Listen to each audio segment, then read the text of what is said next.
Jordan Whitfield was 34 years old, and in 20 minutes, he was supposed to walk down the aisle toward the woman he believed was his future. He had paid $40,000 for this wedding himself. He had added her name to his investment property deed 3 days earlier. He had built everything he owned from nothing. A working-class kid from Memphis who became a named architect in Atlanta through discipline alone. He thought he had finally chosen right. Then Adrian's father walked into his private room, hands trembling, eyes unable to meet his. Douglas Calloway was a man who looked like he hadn't slept in weeks. He poured a glass of water, drank it slowly, and said 7 words so quietly, Jordan almost missed them. "Leave my daughter before it's too late." Then he walked out before Jordan could speak. Jordan stood alone in that room, in his wedding suit, with 200 guests waiting on the other side of a door. And something shifted behind his eyes. What Jordan Whitfield did next would cost Adrian everything she had spent 3 years carefully planning. Before we jump into the story, comment where in the world you are watching from and subscribe, because tomorrow's story is one you need to hear. Jordan Whitfield stood in his home office, morning light streaming through floor-to-ceiling windows onto the drafting table where blueprints lay carefully arranged. His fingers traced the clean lines of his latest project, a community center that would serve South Atlanta. Even on his wedding day, he couldn't resist reviewing the work that had defined his life for so long. The suit hanging on his closet door caught his eye.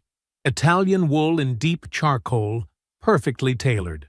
A far cry from the second-hand clothes he'd worn growing up in Memphis, where his mother had stretched every dollar to keep food on the table and dreams alive in her only child's heart.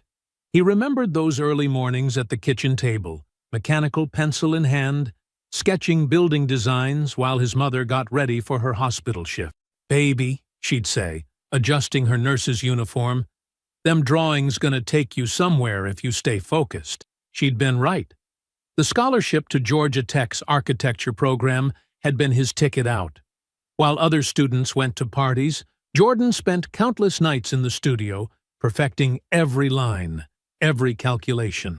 Now, at 34, he was on track to make partner at one of Atlanta's most prestigious firms. The drafting table in his mother's kitchen felt like another lifetime. His phone buzzed. Cynthia Park, his business partner and closest friend. Her name on the screen made him smile. "The suit better be on already," she said when he answered. "I'm not dealing with a late groom." "Still got 3 hours," Jordan replied, glancing at his watch. "Everything set at the venue?" "Perfect as it should be for what you're paying." There was a pause. "You know, for all that Marietta money, the Callaways sure let you handle a lot of the costs." Jordan moved to the window, looking out over the Atlanta skyline. Adrian's family had some setbacks recently. Besides, I wanted things done right. Cynthia's tone carried a weight he chose not to examine. "Just make sure she loves you for you, Jordan, not what you built." He laughed, pushing away the slight discomfort her words stirred. "Always looking out for me, aren't you?" "Someone has to. You're too busy looking out for everyone else." After hanging up, Jordan's eyes fell on the property deed sitting on his desk. Adrian had been insistent about having her name added before the wedding, practically urgent about it. He'd agreed, telling himself it was a gesture of trust, of commitment. Still, something about the conversation had left him uneasy. He shook off the thought, focusing instead on the day ahead. The venue was an historic estate outside Atlanta, all marble columns and manicured gardens. 200 guests would witness him marrying the woman who'd walked into his life 3 years ago at a charity auction, captivating him with her warmth and grace. The drive to the venue was quiet, Jordan's mind drifting between present and past. He thought about Aunt Bertie, who'd helped raise him back in Memphis, who'd be sitting front row today. "A man builds his life brick by brick," she always said. "Make sure each one's solid before you lay the next." At the venue, the coordinator whisked him to a private room for final preparation. Everything was proceeding exactly as planned. The flowers, the music, the timing. Jordan adjusted his bow tie in the mirror, studying his reflection. The man looking back at him had earned every step that led to this moment. 20 minutes before the ceremony, a knock at the door broke his reverie. Douglas Calloway entered, his usual confident bearing notably absent. Jordan had always respected Adrian's father, a man who carried himself with the kind of dignity that came from old Atlanta roots. But this Douglas was different. His hands trembled as he poured himself a glass of water from the crystal decanter on the side table. He wouldn't meet Jordan's eyes. "Everything all right, sir?" Jordan asked, concern creeping into his voice. Douglas took a long drink, then set the glass down with deliberate care. When he finally spoke, his voice was barely above a whisper, each word seeming to cost him physically. "Son, leave my daughter before it's too late." The words hung in the air like smoke. "I'm not supposed to say this, but I can't watch you walk in there." Before Jordan could process the words, before he could form a response, Douglas turned and walked out, leaving only the echo of his warning and the faint scent of bourbon in the air. Jordan stood perfectly still, his architect's mind already beginning to assemble pieces he hadn't known were connected. The property deed, the wedding costs, Cynthia's careful words, and now this, a father's broken whisper. Jordan stood motionless in the private room, Douglas's warning hanging in the air like a physical weight. His architect's mind, trained to analyze structural integrity, to spot weaknesses before they become catastrophic, began working automatically. The deed transfer, the rushed timeline, the family's financial pressure. Each piece clicked into place with devastating precision. He looked at his reflection in the mirror, adjusting his bow tie with steady hands. What struck him most was how calm he felt. Not peaceful, but focused. The same clarity he found when solving complex structural problems. This was just another problem to solve. First, he needed more information. The clock showed 15 minutes until the ceremony. Jordan straightened his shoulders, checked his cufflinks, and made his decision. He would walk down that aisle. He would say his vows. He would smile for photographs. And all the while, he would watch, listen, and confirm what Douglas's warning truly meant. Walking to the altar felt like moving through water, everything slightly distorted, but crystal clear. Adrienne appeared at the end of the aisle, resplendent in white, and Jordan studied her with new eyes. Her smile was perfect, practiced. He wondered how many times she'd rehearsed this moment, this performance. He smiled back just as perfectly. "I do," he said when the time came, his voice steady and warm. The guests saw exactly what they expected to see. A man in love, overcome with joy. Only Cynthia, standing with the other guests, noticed something different in his eyes. When their gazes met briefly, he saw the question in hers. He filed that away too.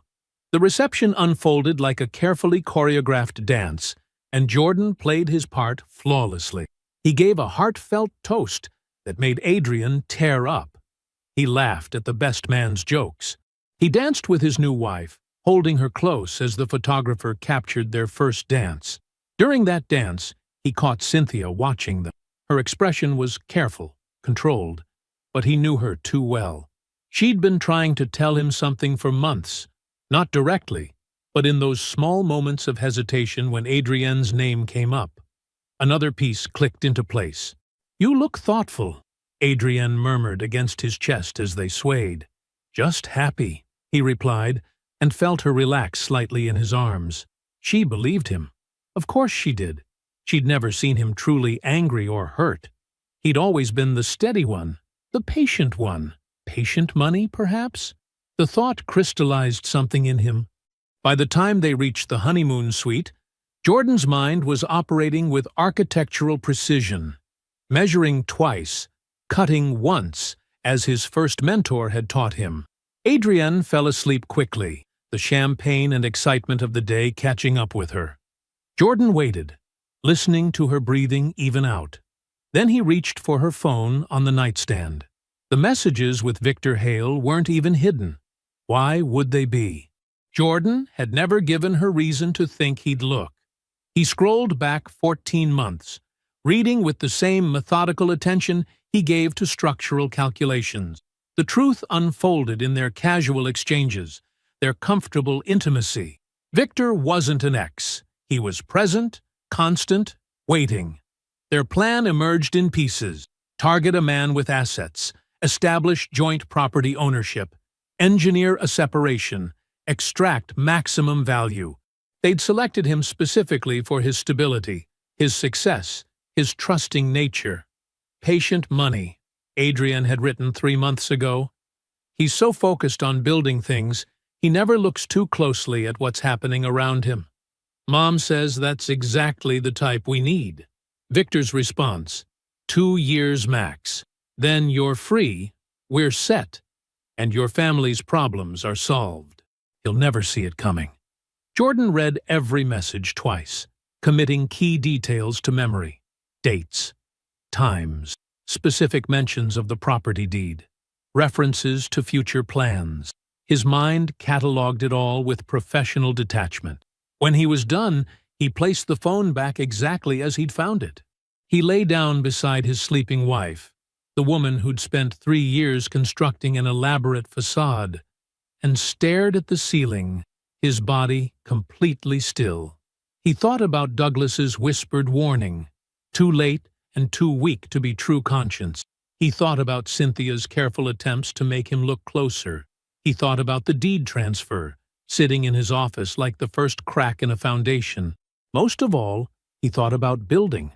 Everything in his life he'd built from scratch: his education, his career, his home. He'd learned early that proper construction required planning, patience, and precise execution. Now, in the dark of his wedding night, Jordan began to build something new. Not a life with Adrian, but a response to what she'd done. Like every project, he would start with the foundation. The Aruba air hit them like a warm embrace as they stepped off the plane. Jordan carried their bags through the open-air terminal, watching Adrian's face light up at the turquoise waters visible beyond the palm trees. She squeezed his arm, and he smiled down at her with practiced ease. "I can't believe we're finally here," she said, her excitement genuine. That was the thing about Adrian. Her joy wasn't fake, just selective. Like an actress who enjoyed her role while remembering it was still a performance. Their oceanfront suite at the Ritz-Carlton featured floor-to-ceiling windows and a private balcony. While Adrian unpacked, Jordan ordered champagne from room service. He'd planned this honeymoon 6 months ago, paid for every detail. Now each carefully chosen luxury felt like props in a stage play. "You think of everything," Adrian said when the champagne arrived, curling up next to him on the balcony. The sun was setting over the Caribbean, painting the sky in shades of orange and pink. "I try to," Jordan replied, his arm around her shoulders. He felt her relax against him, completely at ease. Why wouldn't she be?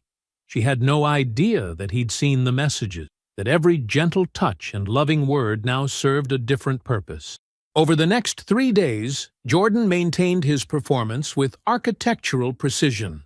He took her snorkeling, arranged beachside massages, ordered her favorite wines at dinner.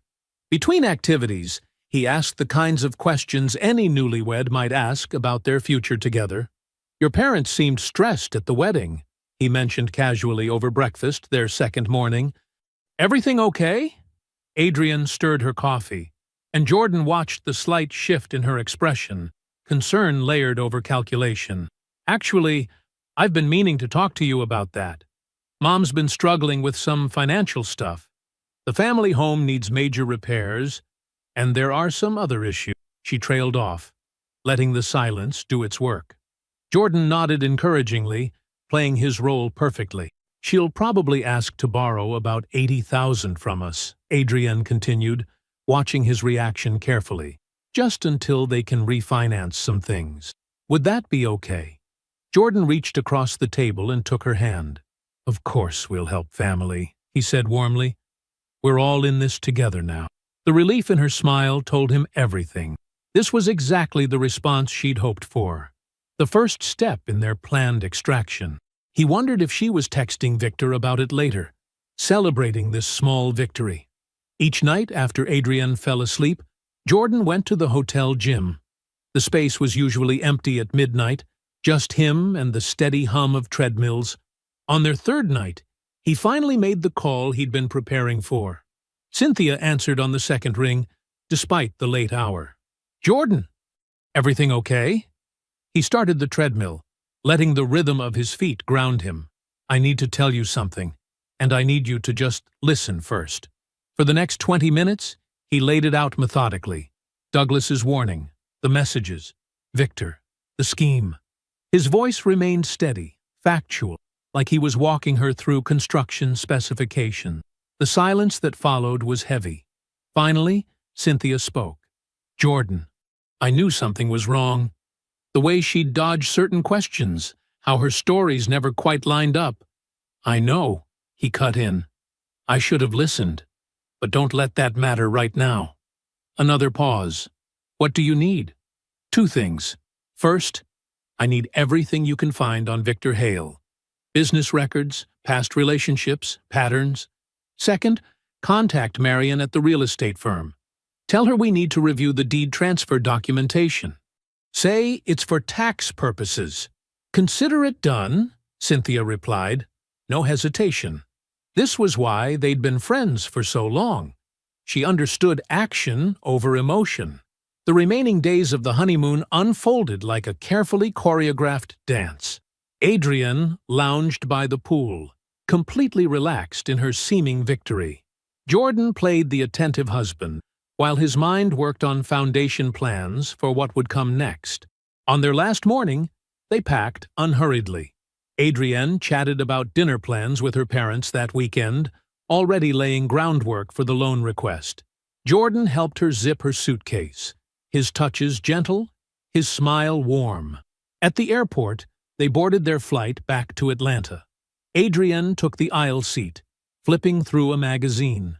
Jordan sat by the window, watching the island paradise recede below them. His reflection in the glass looked exactly as it always did, calm, steady, patient. Only now, that patience had a purpose. The Atlanta heat hit them like a wall after the island breeze. Their house, Jordan's house, stood quiet and familiar as they pulled into the driveway. Adrienne immediately started unpacking, hanging her clothes in the master closet while talking about paint samples and curtain fabrics. "I'm thinking a soft sage for the living room," she said, running her hand along the current cream-colored walls, "something to bring the outside in." She was already making the space hers, exactly as planned. Jordan nodded, watching her mark her territory. "Whatever you think works best," he said, his voice warm and accommodating. He'd built this house from careful planning and years of savings. Now he watched her stake her claim, knowing it was temporary. Over the next few days, Adrienne filled their home with interior design catalogs and fabric swatches. She scheduled painters and window treatment consultants. Jordan maintained his routine. Early mornings at the firm, focused work days, evening returns to a house slowly transforming under someone else's vision. Tuesday morning, a week after their return, Cynthia appeared in his office doorway. "Got a minute?" Her expression was controlled, professional. Jordan nodded, and she closed the door behind her. She placed a thick manila folder on his desk. "Everything's here. You'll want to sit down for this."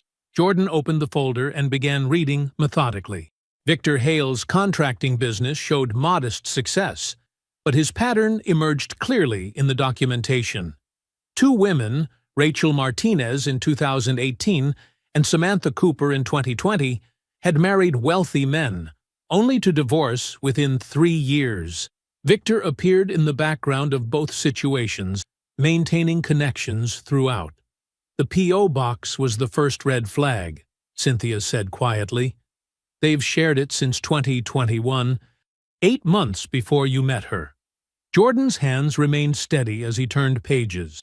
The LLC documentation hit harder. Callaway and Hale Ventures, incorporated in January 2021. Adrian and Victor, listed as co-founders. 8 months before the charity event where she'd accidentally bumped into Jordan, spilling her drink on his suit. But here's what sealed it, Cynthia continued, pulling out a statement from a woman named Felicia Davidson. She used to date Marcus from Adrian's friend group. Felicia confirmed that Adrian was asking very specific questions about you, your firm, your properties, your family background, 6 months before you ever met. Jordan read Felicia's statement twice. The charity event had been engineered. The spilled drink, her embarrassed apology, the coffee date to replace his suit. All of it carefully orchestrated. The LLC wasn't dormant either, Cynthia added. There were wire transfers. I'm still tracing those. Jordan closed the folder carefully. Thank you, he said, his voice level. I need to process this. He spent the day focused on work with laser precision. The community-centered designs needed refinement. The youth spaces needed better flow, more natural light. He adjusted sight lines, modified ceiling heights, perfected every detail. At lunch, he ate at his desk, reviewing contractor bids. Evening found him in his home office, the house quiet, while Adrian attended a girls' night that probably included Victor. Jordan picked up his phone and called the one person who'd always seen through pretense. Auntie, he said when Aunt Bertie answered, I need your wisdom. He told her everything, the wedding day warning, the messages, Cynthia's findings. Aunt Bertie listened without interrupting. When he finished, silence filled the line for several long moments. You got 2 choices here, she finally said. You can burn it all down fast and hot, let the anger drive you. Or you can do it clean, surgical, precise, no mess left behind when it's done. What would you do? Jordan asked. Baby, I'd do it clean, Aunt Bertie replied. So when it's done, you can stand up straight. Anger leaves marks on the soul.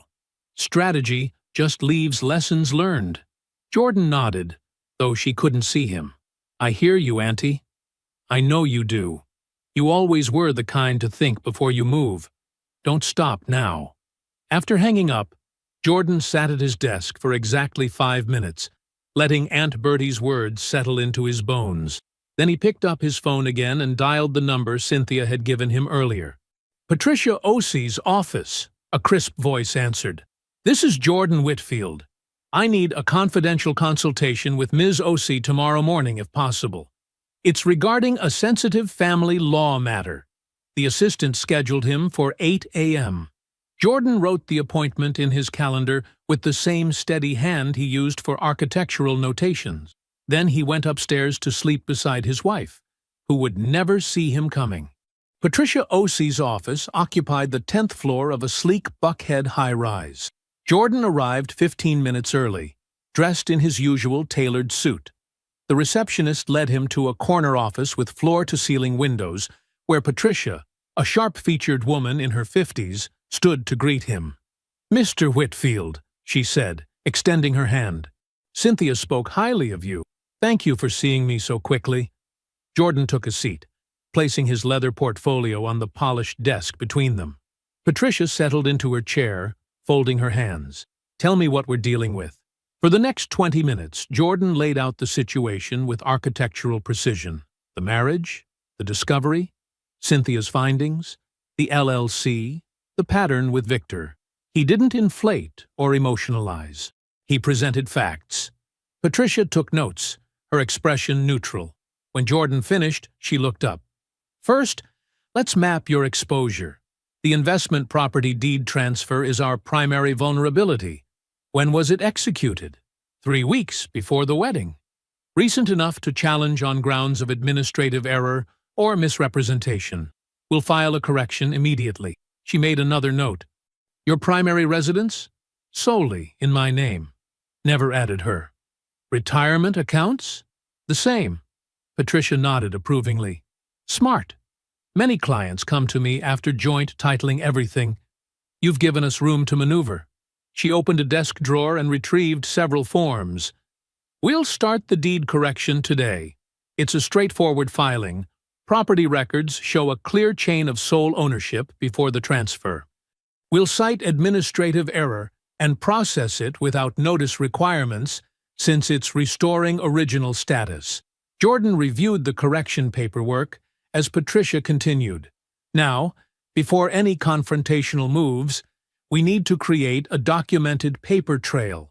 Every interaction, every financial decision needs to support our position that you acted in good faith while others demonstrated pattern and intent.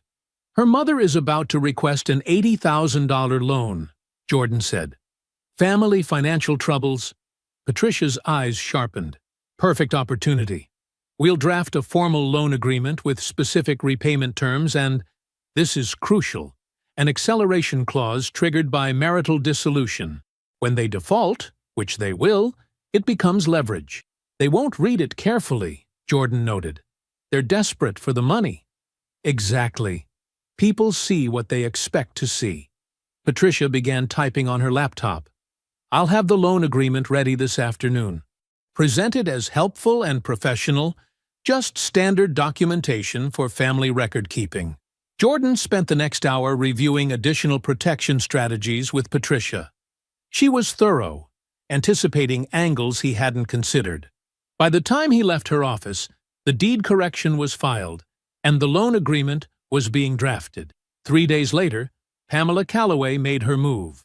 She arrived for Sunday dinner, waited until dessert, then launched into a carefully practiced speech about temporary family hardship and the blessing of having successful children who could help. Jordan listened with perfect sympathy. When she finished, he smiled warmly. Of course we'll help. I'll have the funds transferred tomorrow. I just need everyone to sign some basic paperwork my business attorney requires. Pure formality.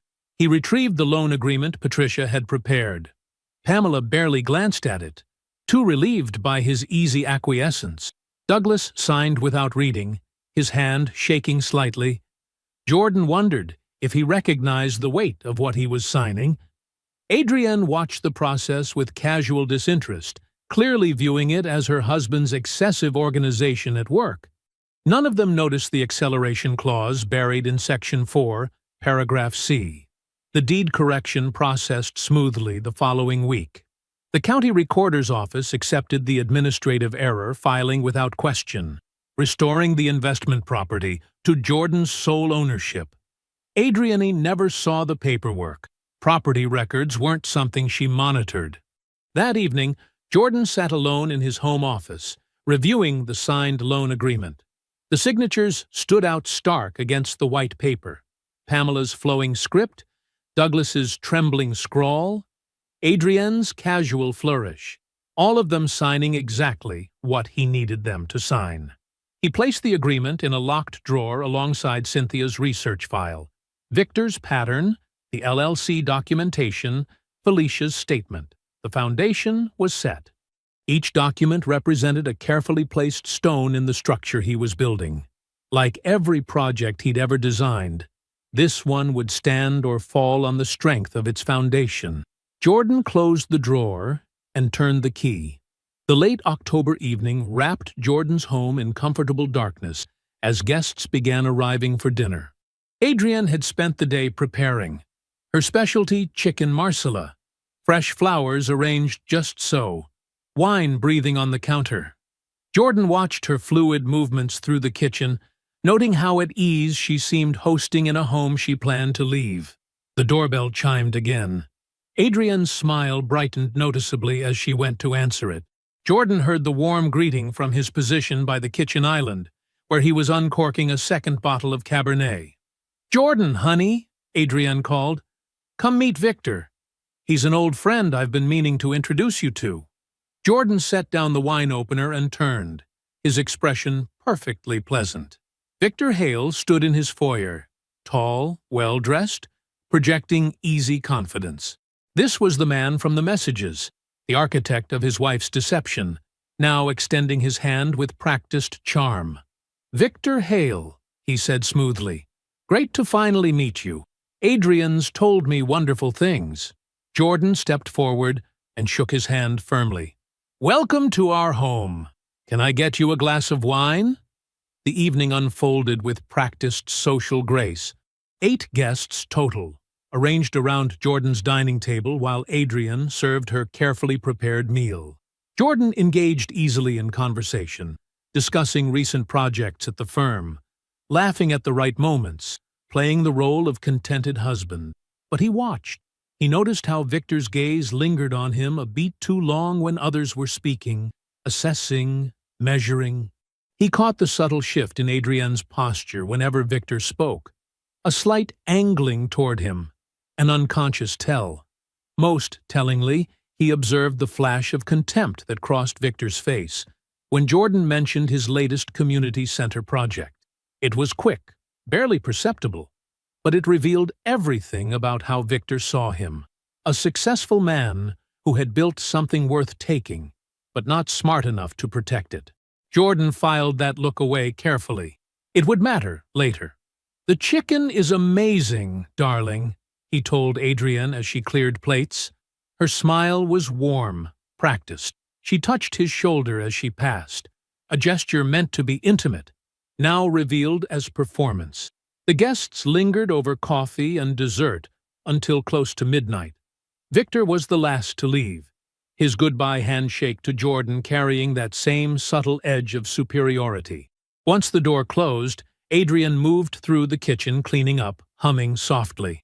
"That went well," she said, loading the dishwasher. "Victor's great, isn't he? Such interesting stories about his contracting work." "Very interesting," Jordan agreed, helping her wrap leftovers. He noticed how she avoided direct eye contact when mentioning Victor, another tell he'd learned to read.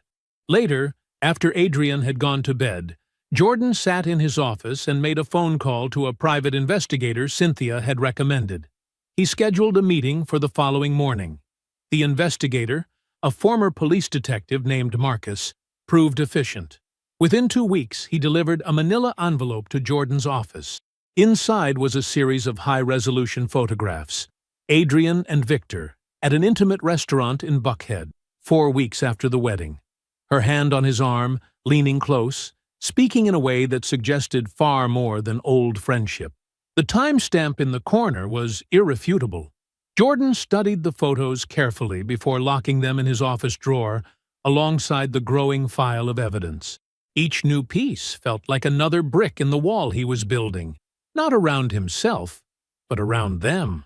That evening, a detail from the original LLC documents kept nagging at him, something about the timing of the incorporation versus the listed business activities. He called Cynthia from his car. "I need you to dig deeper into that LLC's financials," he said when she answered. "The registration dates and initial funding sources don't align with standard practice. Look for any money movement, especially wire transfers or electronic deposits." "You think there's more there?" Cynthia asked. "There's always more," Jordan replied. "People get careful about the big moves, but lazy about the small ones. Check everything." "I'll start now," she said. "Give me a few days to be thorough." Jordan ended the call and drove home, where Adrienne was preparing another dinner, just the two of them this time. She greeted him with a kiss, asked about his day, moved around their kitchen like she belonged there. He answered her questions, returned her affection, and gave away nothing. Jordan was reviewing floor plans for the community center project when Cynthia's call came through. He answered while marking a potential revision on the blueprint. "Hey, I need to adjust the northwest corner measurements," he started. "Jordan?" Cynthia's tone made him set down his pen. Something in her voice carried the weight of discovery. "What did you find?" he asked quietly, turning away from his office window. "The LLC wasn't dormant." Cynthia paused, and he heard papers shuffling. "I traced 2 wire transfers, $47,000 total, coming from an account I didn't recognize at first. It took some digging through my contact at the financial compliance firm, but I found the source." Jordan waited, his hand perfectly still on his desk. "The transfers came from Douglas Calloway," Cynthia continued. "He borrowed against his rental property in Decatur, what little equity was left in it, and funneled the money to Adrienne and Victor's LLC. This wasn't just once. He did it systematically over the course of a year. Jordan, this was happening before you even proposed. The silence stretched between them. Jordan processed each detail with architectural precision, fitting new information into the existing structure of what he knew. When was the first transfer? He asked finally. 14 months before the wedding, Cynthia replied. The second one came through 3 months later. Both went directly into the LLC account. Jordan thought about Douglas's face in that hotel room, the trembling hands, the whispered warning that came far too late and far too small. He wasn't trying to protect me, Jordan said, more to himself than to Cynthia. He was protecting himself. Jordan, I'm sorry. I know you thought maybe he was— Don't be sorry, Jordan cut in, his voice level. Just be thorough. Send me everything you found. Every transaction, every date, every document. Already done. Check your secure email. After ending the call, Jordan sat motionless at his desk. The community center blueprints lay forgotten beside him as he examined the shape of this new betrayal. He had carried a small space of sympathy for Douglas, the broken man who at least tried to warn him, who seemed crushed by guilt. Now that space closed like a vault door, silent and final. The rest of the workday passed in careful routine. Jordan attended 2 client meetings, approved material selections, and signed off on contractor payments. No one looking at him would have seen anything different in his demeanor. But inside, something had hardened, the last piece of uncertainty calcifying into resolve. At 5:30, he closed his laptop and made a call to Patricia Osei. "Let's talk about timing," he said when she answered.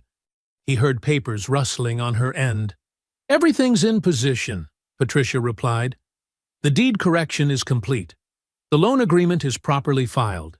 The asset documentation is comprehensive. When do you want to move?" Jordan looked at his calendar, considering. "Sunday." "Are you sure?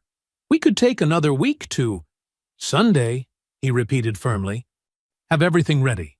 Driving home, Jordan maintained the same careful composure that had carried him through months of discovery and preparation. He pulled into the driveway of their house, his house, and saw lights on in the kitchen. Through the window, he could see Adrienne moving around, preparing dinner. He entered through the garage, set down his briefcase, and walked into the kitchen. The scene was picture perfect. Adrienne in an apron, music playing softly, something aromatic simmering on the stove. "Hi, honey," she smiled, stirring whatever was in the pot. "I'm trying that new recipe from the cooking show we watched. How was your day?" Jordan sat at the kitchen table, watching her fluid movements. "Productive," he replied warmly. "The community center project is moving forward. How was yours?" "Oh, you know, the usual office drama," she laughed, adding seasoning to the pot. "Sarah from accounting is feuding with the new hire again. And Mom called. She's thinking of hosting Sunday dinner this weekend." "Sounds nice," Jordan said, his voice carrying just the right note of interest. Adrienne continued chatting about her day, about weekend plans, about the recipe she was attempting. Jordan responded with practiced ease, adding comments and questions at the perfect moments. To anyone watching, they would have looked like any happy couple sharing their evening routine. But as Jordan watched his wife move through their kitchen, he thought about Douglas Calloway's wire transfer, about the rental property in Decatur, about the careful construction of betrayal that had been built long before he ever met Adrienne. He thought about Sunday coming, and Adrienne, stirring her pot and planning Sunday dinner with her family, had no idea that everything was about to change. The Sunday evening light filtered through the kitchen windows, casting long shadows across the granite countertops. Adrienne had outdone herself with dinner: herb-crusted salmon, roasted vegetables, and a bottle of the Pinot Noir they'd discovered on their honeymoon in Aruba. The domesticity of the scene was perfect, carefully composed, like a photograph in a lifestyle magazine. Jordan sat across from her at their kitchen table, taking measured bites and responding to her animated story about her latest work project. He noticed how she leaned forward slightly when she spoke, how her hands moved with practiced grace, all part of the performance he'd watched for months now with new eyes. "The client actually loved the revised proposal," Adrienne said, reaching for her wine glass. "I think we might land the whole account by next quarter." "That's impressive," Jordan replied, his voice carrying just the right note of pride and interest. He took another bite of salmon. "The seasoning on this is perfect, by the way." Adrienne beamed. "I finally got the herb ratio right. I was thinking maybe we could host your team for dinner soon. Show off the new dining room setup." Jordan set down his fork with deliberate care. He reached for his phone, which had been sitting face down beside his plate. "Before we make plans," he said quietly, "I want to show you something." He placed the phone face up on the table between them. On the screen was a message thread. Her messages with Victor, time-stamped 11 days before their wedding. The particular exchange displayed was explicit about their financial strategy, including the phrase "patient money" that had burned itself into Jordan's memory that first night. Adrienne's fork paused halfway to her mouth. For exactly 30 seconds, her performance held, confusion crossing her features, then the beginning of what might have been an explanation. Then everything shifted. The mask slipped, replaced by something harder and more calculating. "That's private?" she said, her voice tight. "You went through my phone?" Jordan reached into his briefcase beside the table and removed a folder. "The messages were the beginning," he said, laying out the first document. "This is the LLC registration. You and Victor, 8 months before we met. That was an old business venture. These are the wire transfers from your father," Jordan continued, placing another document beside the first. $47,000, borrowed against his rental property in Decatur, sent to the LLC while we were dating. Adrienne's fingers gripped her wine glass. "You don't understand. This is a statement from Felicia Thompson," Jordan said, adding another paper to the growing collection, "confirming that you asked about my financial status 6 months before our random meeting at the charity event." Tears welled in Adrienne's eyes. Her voice wavered. "Jordan, things got complicated. I developed real feelings for you. It wasn't supposed to go this far." Jordan placed the private investigator's photograph on the table. Adrienne and Victor at Watershed Restaurant, 4 weeks after the wedding, his hand on her lower back, as they entered through the side door. "The feelings look complicated," Jordan observed mildly. Adrienne's tears spilled over, but her eyes had turned calculating. "You'll regret this," she said, voice hardening. "I'm entitled to half of everything, the investment property alone." "The deed transfer was corrected last month," Jordan cut in, his voice remaining level. "Administrative error in the original filing. Your name is no longer on it." "That's not legal." "Patricia Osei, my attorney, confirms that it is." Jordan's tone remained conversational. "She's been working on this for months. The loan agreement your parents signed is now in default. The acceleration clause triggered by marital dissolution requires full repayment within 60 days. He slid the final document across the table. The divorce petition, already bearing his signature. Adrienne stared at the papers surrounding her, each one a carefully constructed piece of the trap she hadn't seen coming.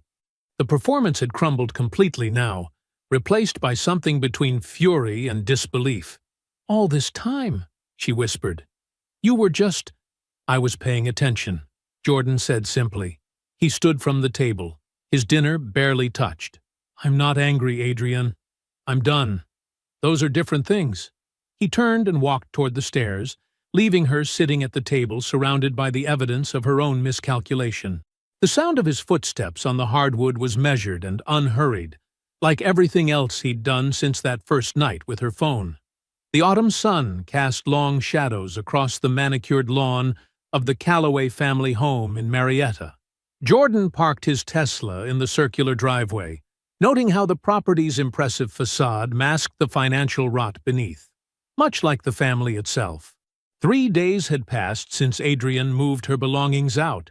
She'd taken surprisingly little, perhaps finally understanding that her claim to their shared life had been built on shifting sand. The house felt cleaner without her things, like a fever breaking. Jordan straightened his tie and walked to the front door. He'd chosen his charcoal suit carefully, the same one he'd worn to close his biggest architectural contract. It fit him perfectly, a subtle reminder of what he'd built through discipline and talent. The doorbell chime echoed inside. After a moment, Douglas opened the door.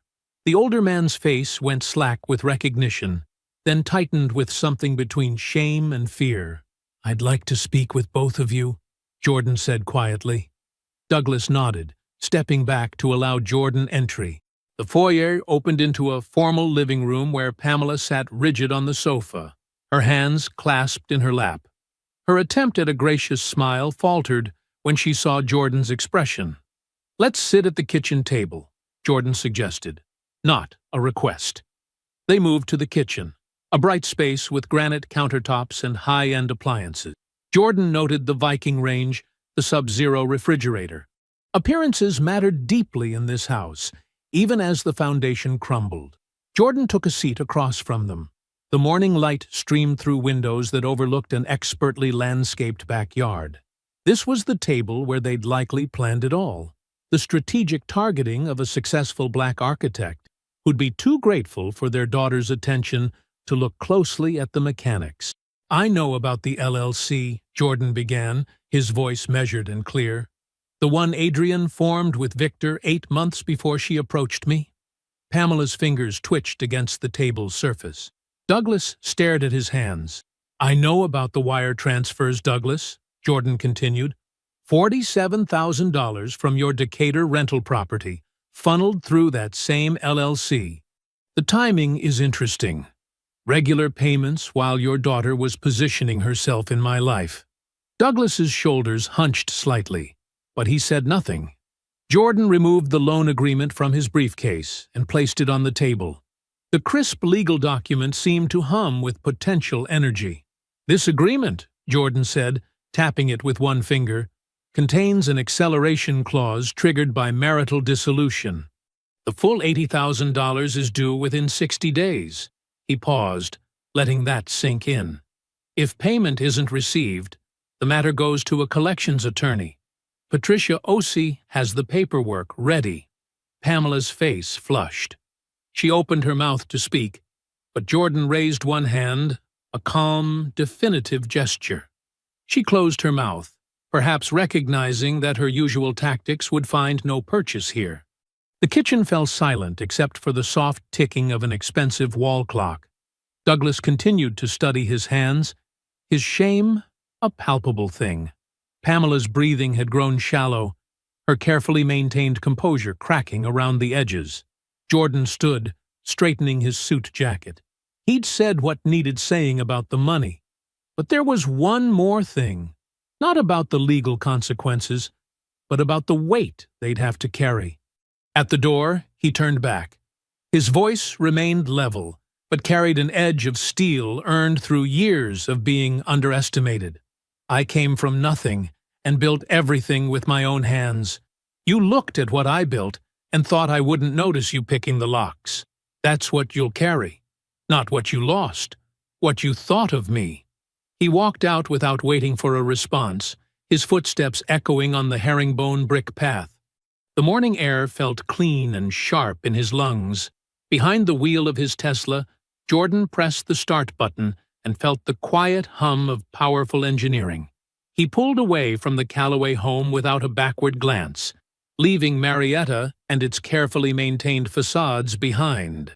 At the first stoplight, he connected his phone through the car's system and called Patricia's office. Her assistant put him through immediately. "Patricia Osei, it's Jordan. You're authorized to proceed with collections if they miss the 60-day window." "Understood. I'll have the team ready." Jordan ended the call as the light turned green. He accelerated smoothly, heading back toward Atlanta and everything he'd built. The Atlanta Tech Center buzzed with energy as professionals networked over cocktails and passed hors d'oeuvres. Jordan moved through the crowd with easy confidence, stopping occasionally to chat with colleagues and potential clients. His firm had just won the bid for a major development project, and several people wanted to discuss the details. He was speaking with a commercial developer when he felt a shift in the room's energy.